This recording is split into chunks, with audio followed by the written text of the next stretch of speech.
kalau saudara membaca di ayat 1 itu dari Yudas ya. Jadi ini dengan otoritas saudara dari Yesus Kristus, meskipun di sini dia pakai istilah hamba ya. Dan juga ada rujukan saudara Yakobus, saudara Yakobus. Kepada mereka yang terpanggil, yang dikasih dalam Allah Bapa dan yang dipelihara untuk Yesus Kristus. Jadi sudah melihat sudah dari apa ya ini rujukan ini saudara Yakobus khususnya ini bukan cuma sekedar sebutan saja, tapi sebetulnya memiliki makna ya, karena waktu di sini dikatakan saudara dari Yakobus ya, most likely ini juga mengacu kepada surat Yakobus ya, surat Yakobus. Dengan demikian ini membuat satu semacam jejaring gitu ya, jejaring bahwa surat Yudas ini juga mau dimengerti di dalam kaitan dengan teologi surat Yakobus. Nah, seperti kita tahu ya, surat Yakobus itu ada certain polemik gitu ya, dengan resepsi dari Pauline teologi ya, bukan polemik dengan Paul's teologi ya, kita nggak percaya itu sih, nggak ada polemik dengan teologi Paulus, tapi ada polemik dengan resepsi Pauline teologi. Maksudnya kalau sudah membaca di dalam Yakobus di situ kan ada diadres tentang hubungan iman dan perbuatan yang sepertinya kayak mengkritisi gitu ya, orang yang salah mengerti teologi daripada Paulus. Nah, di sini waktu Yudas mengatakan kalimat saudara Yakobus gitu ya, dia mau menempatkan dirinya juga di dalam aliran teologi inilah, katakanlah ya. Menarik ya, kalau kita membaca di dalam firman Tuhan ini kanonisasi Alkitab itu memang ada plurality of voices ya. Dari perspektif Injili tentu saja kita percaya nggak ada kontradiksi gitu ya, nggak ada peperangan lah di dalam hal ini secara message gitu. Tapi jelas message-nya ini bukan satu facet yang pasti gitu. Profil teologinya Paulus ya berbeda dengan profil teologi Yakobus gitu, dan kalau kita boleh mengelompokkan di sini ya, profil teologi Yudas dengan mengacu kepada sebutan saudara Yakobus ini mau menyatakan bahwa dia dekat dengan profil teologi surat Yakobus ya. Jadi dengan kata lain saya ini ada certain polemik sekali lagi ya dengan orang-orang yang mengaku ini penerusnya Paulus ya, Pauline School ya, yang agaknya mereka menarik dengan ekstrim posisi teologi dari Paulus sehingga terus kemudian menimbulkan satu paham yang salah di dalam gereja. Jadi ini sebutan ini satu sebutan yang penting ya waktu dikatakan di sini dari Yudas hamba Yesus Kristus, saudara Yakobus, kepada mereka yang terpanggil, dikasih dalam Allah Bapa dan dipelihara untuk Yesus Kristus. Dipelihara untuk Yesus Kristus ya. Kalau kita bandingkan dengan ini terjemahan bahasa Inggris di sini, to those who are called beloved in God the Father and kept for Jesus Christ ya, sama ya. Kept, dipelihara untuk Yesus Kristus ya. Ini berarti supaya kita melihat acuannya itu kepada eskatologi ya. Dipelihara untuk Yesus Kristus, maksudnya Yesus Kristus yang akan datang kembali. Nah, selama kita berada dalam dunia, kita dipelihara, kita orang-orang yang terpanggil ini dipelihara, dan kita dipelihara untuk Yesus Kristus yang akan datang kembali. Baru setelah itu ada ayat 2, rahmat, damai sejahtera, dan kasih kiranya melimpahi kamu. Kemudian bagian perikop yang paling panjang, yaitu kalau di sini LAI memberikan judul hukuman atas guru-guru palsu ya. Ini sangat dekat dengan judul yang diberikan ESV, misalnya judgment, penghakiman atas guru-guru palsu, on false teachers ya. Jadi ini memang berurusan, kitab ini berurusan dengan pengajaran yang sesat ya dari guru-guru palsu gitu. Salah satu tema yang paling penting di sini ya. Godless teachers ya. Ini guru-guru palsu itu adalah di dalam perspektif dari penulis surat Yudas ini. Kalau kita membaca di dalam ayat yang keempat, saya baca ya, sebab ternyata ada orang tertentu yang telah masuk menyelusup di tengah-tengah kamu, yaitu orang-orang yang telah lama ditentukan untuk dihukum. Mereka adalah orang-orang yang fasik, godless, ya. Orang fasik yang menyalahgunakan kasih karunia Allah kita untuk melampiaskan hawa nafsu mereka. Dan yang menyangkal satu-satunya penguasa dan Tuhan kita, Yesus Kristus. Jadi, dari perspektif penulis dari surat Yudas, orang-orang ini adalah menyangkal, ya. Orang-orangnya adalah penyangkal Tuhan Yesus Kristus, ya. Dan menyangkal dalam hal apa? Di sini dikatakan dalam ayat keempat, yaitu bahwa mereka itu menyalahgunakan kasih karunia Allah untuk melampiaskan hawa nafsu mereka. Nah, kita bisa merekonstruksi ya di sini dari pandangan ini ya. Ini bidat apa sih sebetulnya gitu? Kalau saya baca di dalam ini bahasa Inggris, pervert the grace of our God into sensuality and deny our only Master and Lord Jesus Christ. Jadi pervert the grace of our God into sensuality. Sangat mungkin ini bidat yang dimaksud di sini adalah antinomianisme. Dan antinomianisme ya ini seringkali ya dikaitkan dengan tradisinya ini dari orang yang salah mengerti teologinya Paulus, karena Paulus mengajarkan diselamatkan melalui iman ya. Terus kemudian oleh anugerah dan hanya oleh anugerah saja gitu. Terus kemudian ini dipergunakan demikian rupa untuk mengumbar hawa nafsu seperti dikatakan di sini. Jadi mereka ini adalah orang-orang yang berbicara atas nama anugerah Allah, tapi sebetulnya nggak mengerti anugerah Allah, malah menyalahgunakannya, abuse, pervert, ya, untuk membenarkan keberdosaan mereka, untuk membenarkan cinta mereka, ya, akan hawa nafsu mereka yang mereka lampiaskan dengan liar itu. Jadi sudah melihat sekali lagi di sini ya, memang ada tension di sini dengan resepsi dari polling teologi.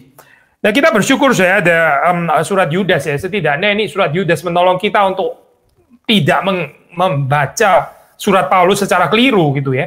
Sudah pasti Paulus nggak pernah mengajarkan antinomianisme ya. Itu adalah orang yang memperalat ya teologinya Paulus, terus kemudian akhirnya seperti dikatakan Petrus untuk kemudian kebinasaan mereka sendiri gitu, karena mereka melakukan ini untuk membenarkan pelampiasan hawa nafsu mereka sendiri. Jadi penulis surat Yudas ini mengatakan orang-orang seperti ini sebetulnya menyangkal satu-satunya penguasa dan Tuhan kita, yaitu Yesus Kristus. Agaknya kita melihat ini pengajar-pengajar sesat ini ya, guru-guru palsu ini adalah termasuk daripada anggota jemaatnya Yudas ya, anggota dari jemaatnya Yudas.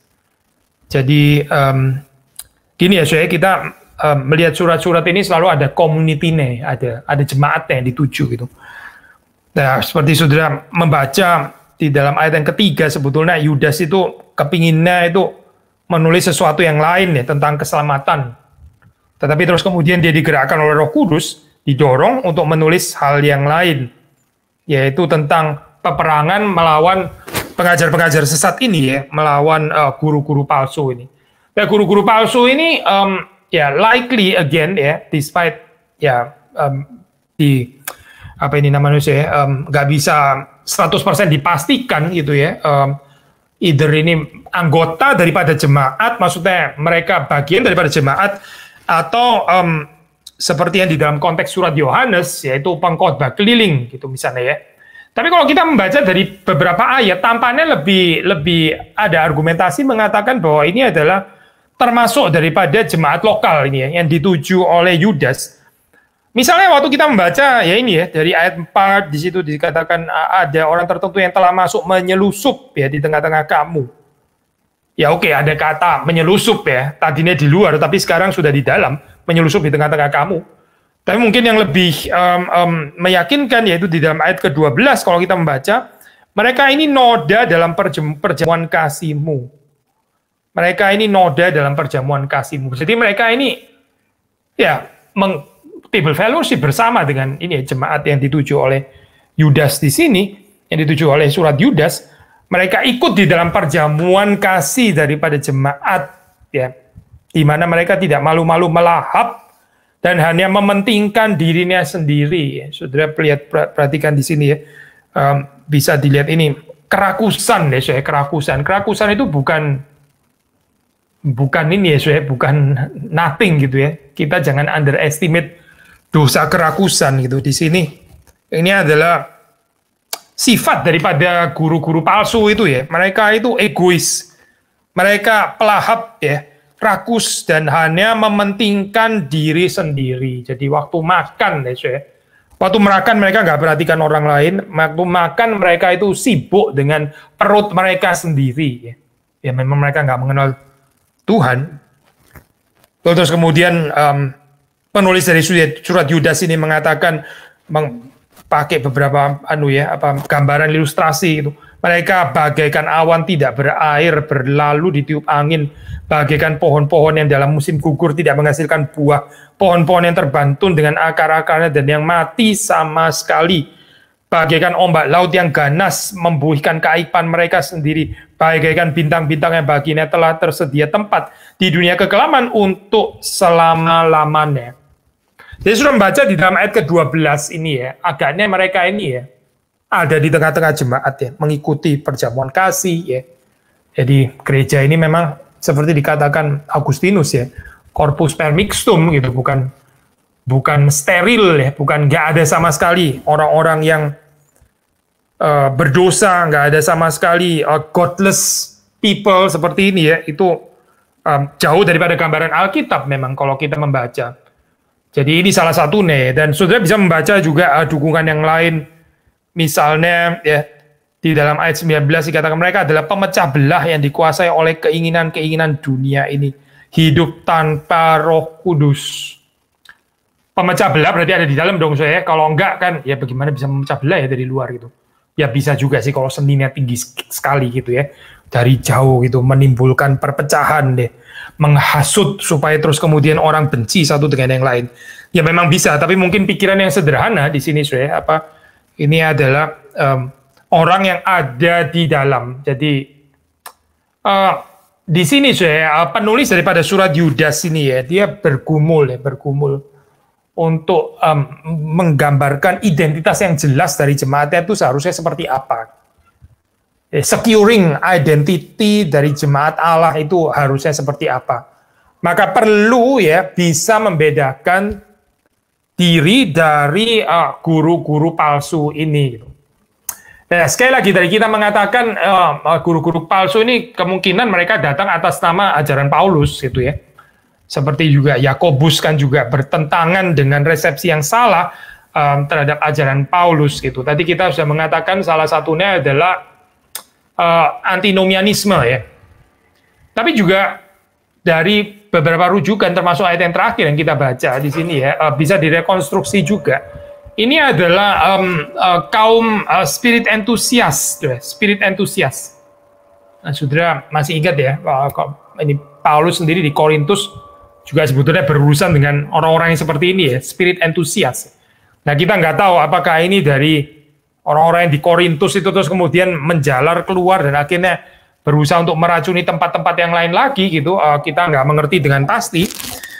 Tapi di sini waktu penulis dari surat Yudas ini mengatakan deh, mereka ini dikuasai keinginan-keinginan dunia ini. Hidup tanpa Roh Kudus. Mereka klaim mereka punya Roh Kudus ya, mereka klaim dirinya itu dipenuhi oleh Roh Kudus ya. Hidup di dalam kehidupan yang katanya ya dipimpin oleh Roh Kudus, tapi sebetulnya hidupnya itu sebenarnya dikuasai oleh keinginan-keinginan dunia. Saudara, bagaimana membedakan orang yang dipenuhi Roh Kudus ya, dengan yang sekedar mengaku bahwa ya dia hidup dipimpin Roh Kudus, ada kepenuhan Roh Kudus dan sebagainya. Sebetulnya sederhana, dan kita sudah pernah membahas ini ya, salah satunya yaitu kita melihat ada buah roh tidak gitu. Kasih, ya, sukacita, damai sejahtera ya. Orang yang di dalam kehidupannya lebih menyatakan kebencian gitu ya, hatred ya. Ya, jelas itu tidak dipimpin oleh Roh Kudus karena kita nggak melihat ada buah Roh Kudus di sana. Nah, kehidupannya itu lebih dikuasai oleh keinginan-keinginan dunia di sini ya. Bagaimana mereka bisa mengaku kehidupan mereka dipenuhi oleh Roh Kudus? Ini sesuatu yang bertolak belakang ya. Waktu bicara tentang Roh Kudus bukan bicara tentang apa ya, fenomena-fenomena atau mujizat dan sebagainya. Karena itu semua bisa dipalsukan ya, saya. Tetapi ya penulis daripada surat Yudas ini mengajak jemaatnya untuk bisa membedakan. Mereka ini sebetulnya dikuasai oleh keinginan-keinginan dunia. Keinginan dunia itu apa sih? Kalau pinjem ini apa istilah dari memang ini nggak belongs to profil teologi dari Yudas ya, tapi kita membaca di dalam surat Yohanes misalnya ya. Keinginan mata, keinginan daging, keangkuhan hidup ya. 3 hal ini saya perhatikan. Kalau itu yang menguasai kehidupan seseorang ya, dia dikuasai oleh keinginan-keinginan dunia. Hidup tanpa Roh Kudus. Jadi sekali lagi saya ada selain pengajaran daripada antinomianisme kalau kita konstruksi, juga ada orang yang klaim ya ini apa the so-called spirit enthusiast ini ya. Ini bukan hal baru saya, dan di dalam sejarah gereja selalu terulang terus gitu sepertinya ya. Tapi di dalam early church sudah ada sebetulnya gitu. Yaitu di dalam zamannya Yudas di sini ya, dalam Paulus juga berurusan dengan ini. Dan mereka ini kalau saudara membaca ya di dalam ayat ke-8 misalnya ya. Saya membaca di sini, orang-orang yang bermimpi-mimpian ini ya juga mencemarkan tubuh mereka,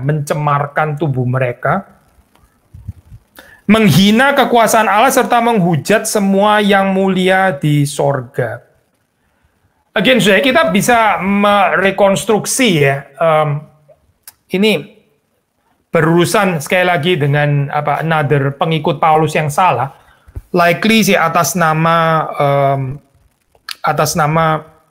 teologinya Kolose. Kalau saudara membaca, saudara masih ingat ya apa itu di dalam surat Kolose kan kita pernah membahas di situ ya, Kolose 2 ayat 18. Janganlah kamu biarkan kemenanganmu digagalkan oleh orang yang pura-pura merendahkan diri dan beribadah kepada malaikat. Serta berkanjang pada penglihatan-penglihatan dan tanpa alasan membesar-besarkan diri oleh pikirannya yang duniawi. Terus kemudian di sini ini dikatakan di dalam surat Yudas ya, bahwa orang-orang ini ya kayaknya ini resepsi yang salah terhadap teologinya Colossians. Oh, nggak perlu beribadah kepada malaikat kan? Kita beribadah hanya kepada Tuhan saja gitu. Jadi kita boleh menghina-hina malaikat gitu ya. Di sini bahasa Indonesia itu pakai istilah menghujat ya, menghujat semua yang mulia di sorga. Nggak beribadah kepada malaikat itu satu hal saya, tapi terus kemudian menghina, merendahkan, atau di dalam terjemahan bahasa Inggris kalau kita baca di sini ya, ayat yang ke 8 ya pakai istilah yang sama ya, blaspheme ya, menghujat gitu. Bukan berarti terus kemudian kita harus menghina para malaikat dan sebagainya, dan itu jelas ya di dalam ayat yang berikutnya kalau sudah membaca. Tetapi penghulu malaikat Mikael ketika dalam suatu perselisihan bertengkar dengan iblis mengenai mayat Musa tidak berani menghakimi iblis itu dengan kata-kata hujatan, tetapi berkata kiranya Tuhan menghardik engkau ya. Jadi spiritual powers ini ya bukan untuk dipermainkan, termasuk yang katakanlah ya bukan Allah gitu. Of course seperti dikatakan Kolose ya, kita tidak beribadah kepada para malaikat, tidak memang gitu ya. Tapi bukan berarti terus kemudian karena itu terus jadi masuk kepada ekstrim yang lain. Nah ini yang terjadi di sini itu sepertinya adalah itu saya kalau kita merekonstruksi ya. Jadi jemaatnya Yudas ini adalah jemaat yang menghargai ya, peran malaikat ya di dalam pekerjaan Tuhan, di dalam kerajaan Allah dan sebagainya. Tetapi terus kemudian ada pengajar-pengajar sesat ini ya, guru-guru palsu yang terus kemudian menghujat segala yang mulia di sorga ya. Jadi angelic powers di dalam hal ini ya, most likely menuju ke sana gitu.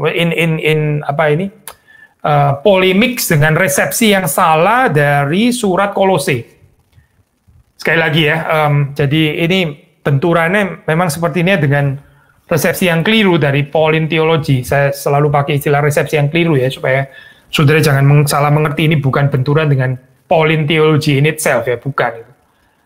Nah, sementara mereka sendiri merasa kehidupan mereka itu dipenuhi oleh Roh Kudus, padahal kenyataannya menurut penulis surat Yudas mereka itu hidup tanpa Roh Kudus. Ayat yang ke-19 ya. Jadi sekali lagi ya, spirit entusias di dalam hal ini ya. Nah, perhatikan kalau saudara ini ya, baca tadi baik di dalam Kolose ayat yang kita baca dengan Yudas ya, meskipun ada perbedaan sepertinya di dalam tradisi Kolose itu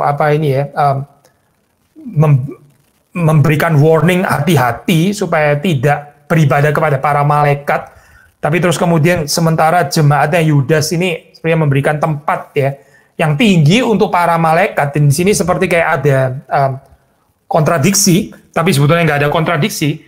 Tapi kalau saudara agreement-nya, ini kesetujuannya itu lebih banyak sebetulnya. Yaitu apa? Baik saudara baca di dalam Kolose maupun Yudas, ini memberikan tanda yang sama ya terhadap orang-orang yang seperti itu. Yaitu mereka itu dikuasai oleh keinginan-keinginan duniawi. Jadi dari mana sudah dibedakan di sini ya? Pembedaannya itu bukan dengan, yang ini venerate malaikat ya, yang ini nggak venerate malaikat gitu ya. Itu isu sebetulnya nggak terlalu penting ya. Bukan di sana tapi saudara perhatikan ya, baik Kolose maupun Yudas ya, itu sama-sama membicarakan ini orang-orang kelompok ini kita harus hati-hati ya. Bukan karena mereka memberikan tempat yang tinggi kepada malaikat atau tidak atau apa, bukan di sana isunya, bukan isu angelologi tapi apa tapi dalam hal ini sama, yaitu bahwa pengajar-pengajar palsu ini memiliki kesamaan. Mereka hidupnya dikuasai oleh keinginan-keinginan duniawi. Keinginan-keinginan duniawi yang menguasai mereka. Dan mereka merasa mereka dipenuhi oleh Roh Kudus dan sebagainya. Padahal itu satu dusta, satu kebohongan. Bukan cuma itu, kalau kita membaca di dalam ayat 7 dan seterusnya, ini juga dikatakan di sini ya, Sodom dan Gomora, kota-kota sekitarnya ya, dengan cara yang sama melakukan percabulan, mengejar kepuasan-kepuasan yang tak wajar, telah menanggung siksaan api kekal sebagai peringatan kepada semua orang. Dan seterusnya. Di sini membicarakan sekali lagi tentang kedagingan ya, keinginan duniawi, hawa nafsu yang memang menguasai pengajar-pengajar palsu itu. Dari situ ya kita melihatnya gitu. Kadang-kadang orang mendekatinya itu terutama dari perspektif doktrinal, yang nggak salah juga sih, ada tempatnya pasti gitu ya. Tapi kalau kita membaca di dalam Yudas di sini ya, Yudas itu mengekspos kegelapan kejahatan yang ada pada mereka, di dalam hal ini juga dari kehidupan mereka ya. Dan ini penting sekali ya untuk melihat kehidupannya. Di dalamnya ini dikuasai oleh buah roh, atau mereka dikuasai oleh perbuatan-perbuatan daging, keinginan-keinginan daging, kalau pinjam istilah Galatia ya. Jadi saudara melihat di sini di dalam gereja mula-mula ya, ini sepertinya warisan dari Pauline teologi ini menjadi bahan perdebatan gitu ya.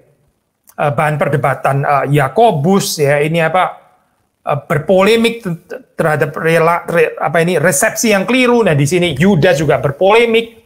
Petrus ya dengan hati-hati ya mengatakan tulisan-tulisannya itu memang sulit ya, tapi orang kalau menyalahgunakannya, dia memutarbalikannya, itu akhirnya menjadi kebinasaan bagi mereka sendiri. Tapi Petrus affirm ya, ini dalam hal ini ya, kerasulan dari Paulus, bahwa Paulus adalah orang yang dipakai oleh Tuhan ya. Jadi memang sudah membaca di situ di dalam gereja mula-mula ya, ini ada perdebatan dengan warisan dari teologi Paulus ini. Bagaimana seharusnya menafsir itu gitu. Karena ada orang yang menafsir dengan keliru, ya, ada orang yang terus kemudian mengembangkan atas nama teologi Paulus, tapi terus kemudian sebetulnya mengajarkan ajaran bidat, gitu. Dan bukan Paulus tentu saja yang bertanggung jawab ya, karena mereka yang menyelewengkan. Dan di sini kita berhati-hati ya, ini pengajaran yang benar ya, pengajaran yang benar bisa dipermainkan demikian rupa sampai akhirnya seolah-olah ya masih merupakan ajaran daripada Paulus, daripada pengajar yang benar itu, tapi sebetulnya sudah gak karu-karuan gitu ya, sudah tersesat kemana-mana. Dan ini yang dihadapi oleh Yudas ya, selain oleh Yakobus.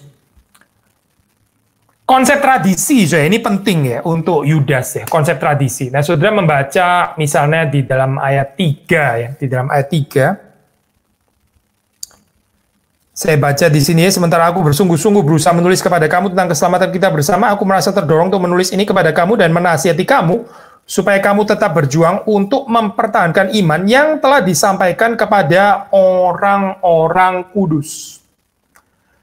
Mempertahankan iman yang telah disampaikan kepada orang-orang kudus. Jadi ada tempat di sini untuk tradisi ya. Dan ini tidak lain tidak bukan, yaitu sudah bisa mendapatkan di dalam ayat 17 ya.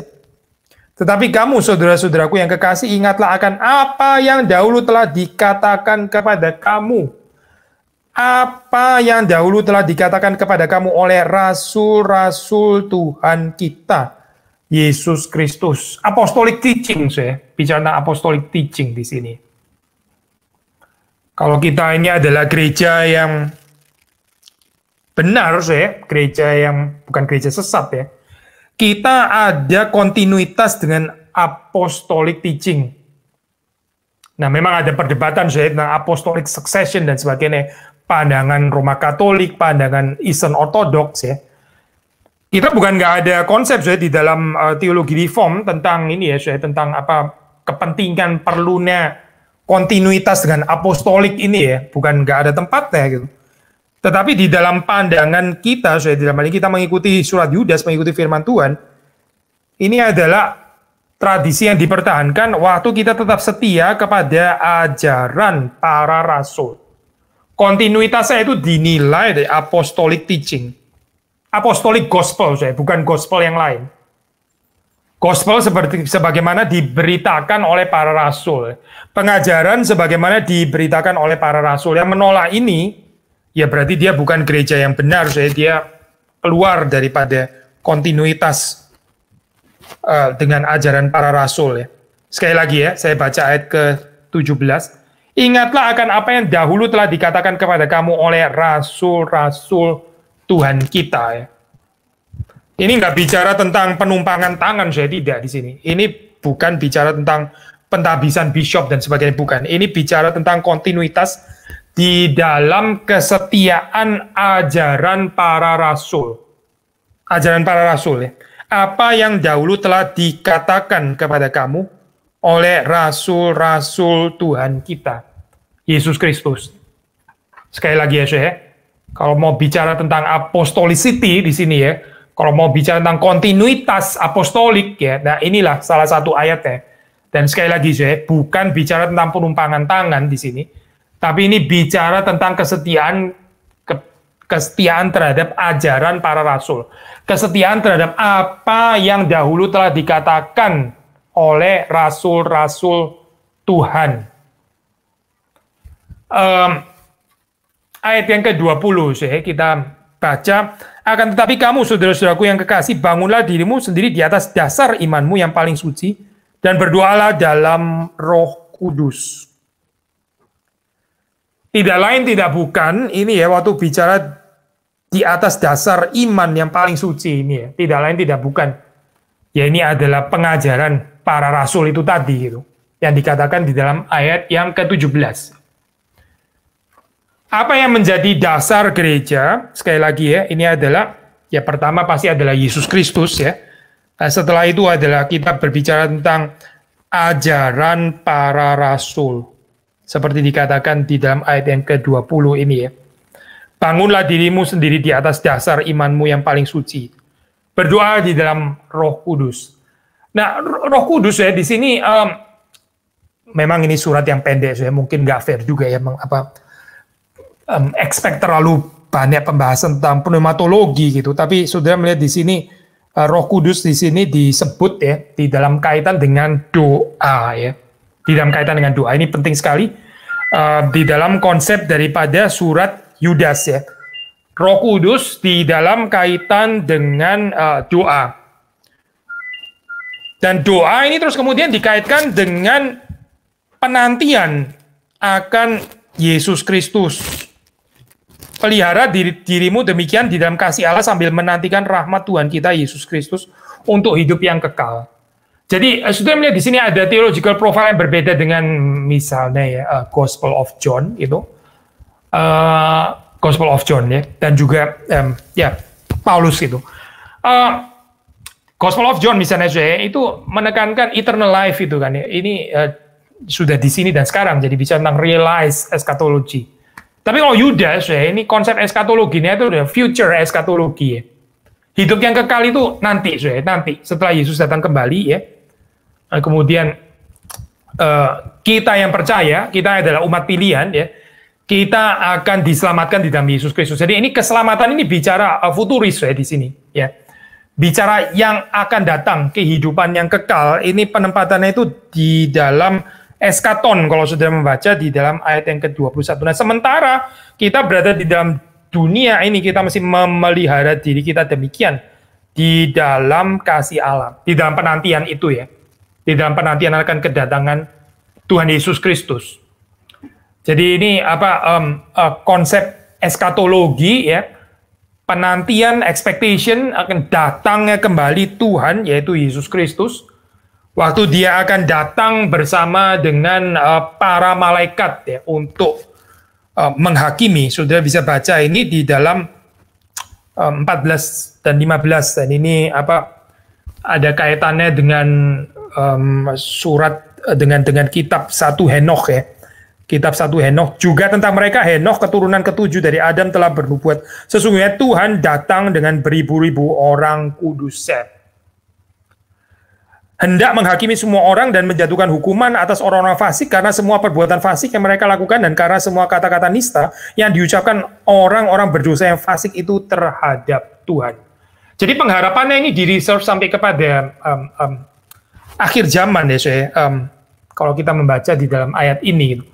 Keselamatan ya itu akhir zaman, kita mesti dengan tekun menantikan kedatangan Tuhan Yesus Kristus, dan penghiburan ya bahwa adalah godless people ya, orang-orang fasik itu mereka akan dihakimi oleh Tuhan. Kapan? Yaitu ketika Tuhan datang kembali.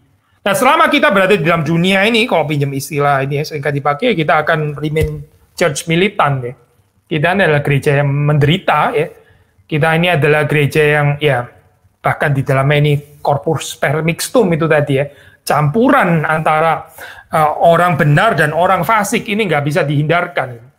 Penghiburan kita ya, pengharapan eskatologi kita yaitu waktu Kristus datang kembali. Jadi sekali lagi eskatologinya ini futuris ya, ini di dalam surat Yudas. Unlike eskatologi di dalam misalnya Gospel of John, di dalam Injil Yohanes ya, penekanannya itu ya realize eskatologi. Tentu saja bukan tanpa futuris aspek ya, maksudnya di dalam Injil Yohanes gitu.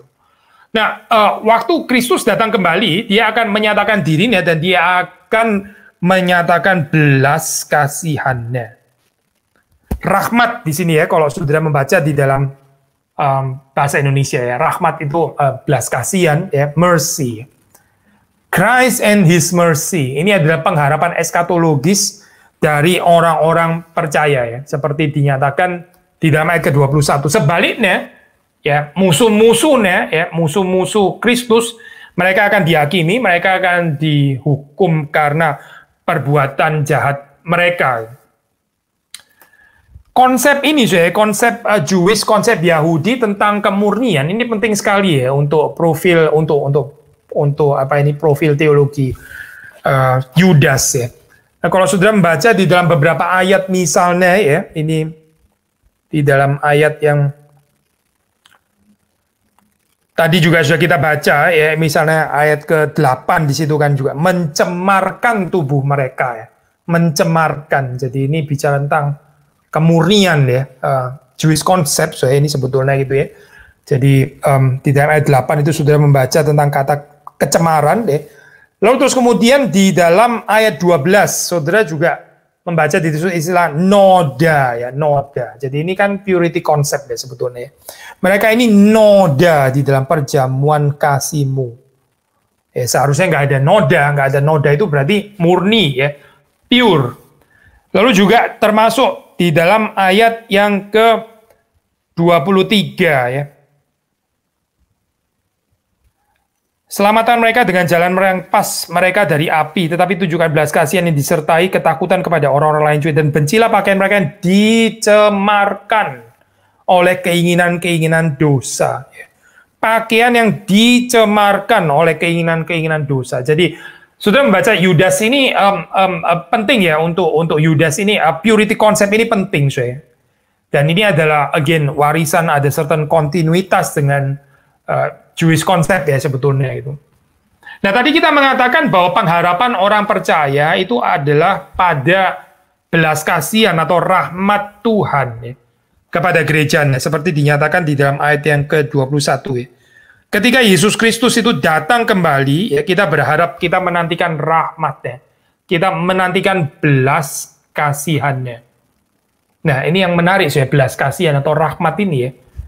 Terus kemudian kalau kita sungguh-sungguh mengerti belas kasihan Tuhan, rahmat Tuhan, ini harusnya diperluas ya. Ini tercermin juga terpancar di dalam kehidupan orang-orang benar juga untuk berbelas kasihan kepada mereka yang terkena ya oleh ajaran-ajaran sesat ini.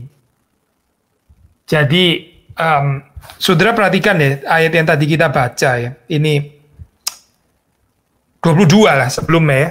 22. Tunjukkanlah belas kasihan kepada mereka yang ragu-ragu, mereka yang goncang, mereka yang mulai termakan oleh pengajaran sesat, mereka yang termasuk tersedot oleh kecemaran itu misalnya ya.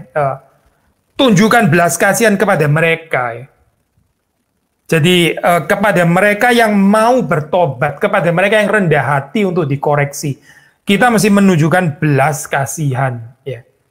Jadi saudara membaca di dalam ayat ke-23 di situ, selamatkan mereka dengan jalan merampas mereka dari api, tetapi tunjukkan belas kasihan yang disertai ketakutan kepada orang-orang lain juga. Bencilah pakaian mereka yang dicemarkan oleh keinginan-keinginan dosa. Ada satu komentar saya mengatakan kalimat seperti ini saya. Ini di sini kita mendapat first century version ya dari perkataan yang terkenal, love the sinner and hate the sin ya. Sudah pernah mendengar ini kan ya? Kasihilah orang berdosa, bencilah dosanya. Ternyata memang ada dasar Alkitab ya di sini ya. Sudah membaca di situ, tunjukkan belas kasihan yang disertai ketakutan kepada orang-orang lain juga. Belas kasihan ya. Kepada orang-orang yang tersesat, belas kasihan. Bencilah pakaian mereka yang dicemarkan oleh keinginan-keinginan dosa. Jadi di-separate ya saya di sini ya. Apa bukan di-separate ya? Salah ngomong ya. Dibedakan lah lebih baik ya. Kalau bicara separate nanti bisa problematis ya. Dibedakan lebih tepatnya gitu ya. Dibedakan ini orang berdosa ya. Pakaian mereka itu cemar ya, dicemarkan oleh keinginan dosa. Kita mesti membenci hal itu. Tapi tunjukkan belas kasihan kepada mereka ya. Jadi menurut komentar ini ya inilah first century version dari love the sinner and hate the sin ya.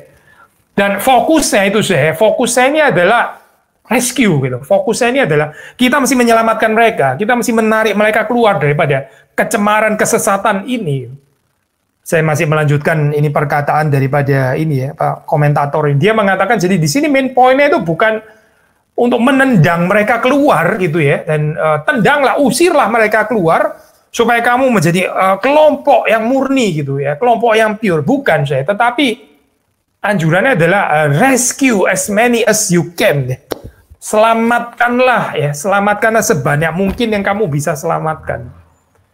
Nah ini menarik ya saya, kalau kita membaca di sini, jadi teguran ini sengit ya, Yudas ini dengan sengit ya, maksudnya menyatakan kesalahan daripada pengajar-pengajar sesat itu ya, guru-guru palsu itu ya. Tapi sudah membaca di dalam bagian terakhirnya, ini sebetulnya orientasi basic ya saya, ini adalah pastoral care ya.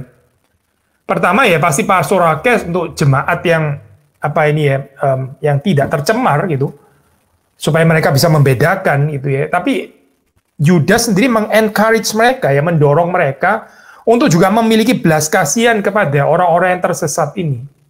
Nah ini poin yang indah ya, soalnya kalau kita bisa belajar daripada profil teologi Yudas gitu. Ya kadang-kadang kita ini ya saya bisa debat begitu sengit dengan ajaran sesat dan sebagainya. Kita bilang ini ajaran sesat membahayakan, bisa meracuni dan sebagainya. Tapi seringkali dalam kehidupan kita mungkin kurang pastoral care ya, kurang belas kasihan gitu. Lebih banyak dipenuhi oleh anger, kemarahan, dan bukan cuma itu, kita malah membenarkan diri untuk our carnal anger gitu ya. Sekali lagi ya saya, ini kita susah bicara tentang Roh Kudus ya kalau nggak ada buah roh. Buah roh itu adalah kasih, sukacita, damai sejahtera, ya, sampai kepada penguasaan diri. Nah itu kalau nggak ada ya di dalam teologi kita, di dalam kita mengajar dan sebagainya, ya Roh Kudus sedang didukakan gitu. Kita nggak sedang membiarkan Roh Kudus bekerja, tapi kita mendukakan Roh Kudus sebetulnya gitu. Perhatikan ya, ini apa wejangan daripada surat Yudas ini ya, pastoral care. Saya baca sekali lagi ya, ini apa ayat yang terakhir ini, atau dua ayat terakhir 22-23 ya sebelum doksologi. Tunjukkanlah belas kasihan kepada mereka yang ragu-ragu. Selamatkanlah mereka dengan jalan merampas mereka dari api. Tetapi tunjukkan belas kasihan yang disertai ketakutan kepada orang-orang lain juga. Dan bencilah pakaian mereka yang dicemarkan oleh keinginan-keinginan dosa. Perhatikan saya, nggak ada sama sekali tempat untuk self-righteousness kan di sini kan ya. Nggak ada tempat untuk apa merasa lebih suci, lebih baik, lebih saleh dan sebagainya, tidak gitu. Tapi di sini dikatakan menunjukkan belas kasihan disertai ketakutan, ya. Disertai ketakutan. Maksudnya apa saya ketakutan? Kejatuhannya orang lain ya, kesesatannya orang lain itu sama sekali bukan alasan bagi saya untuk membenarkan diri gitu, bukan. Kalau saya nggak melihat mereka dengan ketakutan ya, likely saya juga nggak akan ada belas kasihan. Nah waktu kedua hal itu nggak ada belas kasihan dan ketakutan ya. Yang ada ini adalah ya ini saya biasanya yang menguasai adalah carnal anger ya, self righteousness, menghina, merendahkan orang lain dan sebagainya, nyinyir dan seterusnya dan seterusnya. Itu sekali lagi saya itu mendukakan Roh Kudus. Tapi penulis dari surat Yudas itu menginginkan kita ya saya, menginginkan jemaat dan menginginkan kita juga itu dalam hal ini di dalam pimpinan Roh Kudus untuk tidak berlaku seperti itu saya. Kenapa? Karena ada sikap hati yang lain yang bisa dinyatakan terhadap pengajar sesat. Terhadap guru-guru palsu, terhadap mereka yang ragu-ragu, terhadap mereka yang masih bisa dikoreksi, terhadap mereka yang mau bertobat. Ya, jadi ini adalah satu panggilan saya untuk kita semua ya, yang ya, di dalam pelayanan apologetik misalnya gitu ya, atau di dalam mengoreksi daripada ajaran-ajaran yang keliru, ajaran yang sesat, kita mesti tegas betul. Seperti juga penulis dari surat Yudas ini juga tegas di sini ya, dia bukan kompromi, tidak gitu. Tapi ada hal yang kita bisa belajar daripadanya, yaitu dia mengajak jemaatnya untuk menunjukkan belas kasihan yang disertai dengan ketakutan. Membenci ya, pakaian yang cemar, yang dicemarkan oleh keinginan dosa. Ya.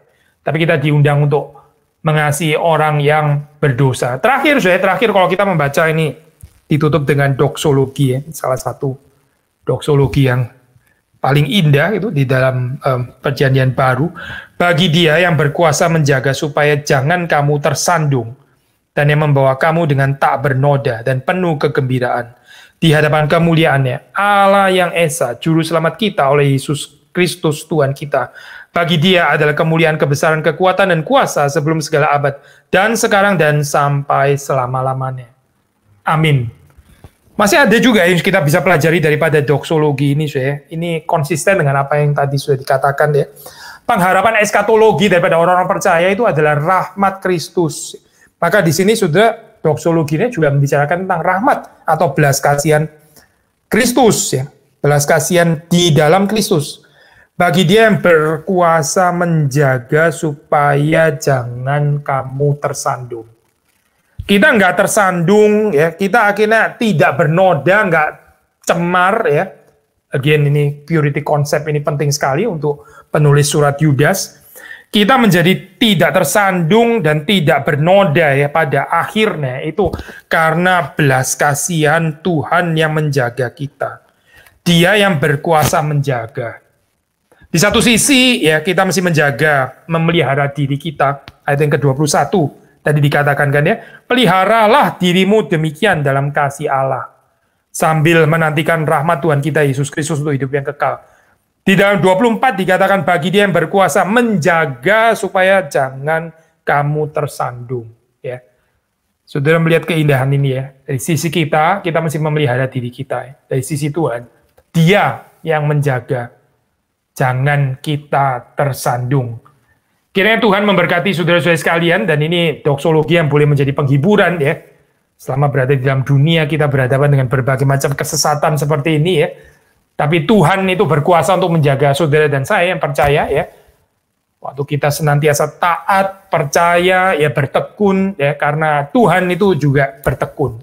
Tuhan itu setia di dalam kehidupan saudara dan saya. Kiranya Tuhan memberkati kita semua.